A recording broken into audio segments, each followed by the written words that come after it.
మొక్కజొన్న రైతులపై దాడులు, అక్రమ కేసులపై వైసీపీ తీవ్రంగా స్పందించింది.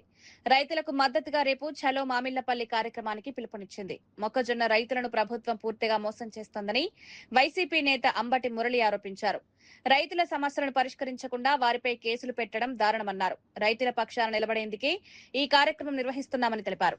వ్యవసాయ రంగాన్ని కాపాడాల్సిన ప్రభుత్వం రైతులను ఇబ్బందులకు గురిచేస్తోందని మండిపడ్డారు. రైతులకు న్యాయం జరిగే వరకు పోరాటం కొనసాగిస్తామని హెచ్చరించారు. ధూళిపాళ నరేంద్ర ఏమో 2100 కొన్నానన్నాడు, 1650 కొన్నాడు. Is nothing but A broker. దళారీ మాఫియాలకు గ్యాంగ్ లీడర్ అన్నాను, అది వాస్తవం అని నిరూపణ జరిగింది.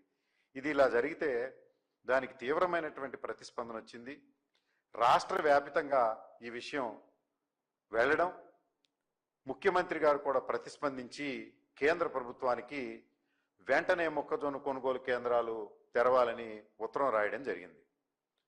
అప్పటి నుంచి ఈ ధూళిపాళ నరేంద్ర నేను ఏదైతే మొక్కజొన్నల కోసం రైతు పక్షాన గొంతెత్తి చాటానో నన్ను సాధించాలని గత నెల 4వ తారీఖున ఒక పెద్ద ప్రణాళిక రచించారు.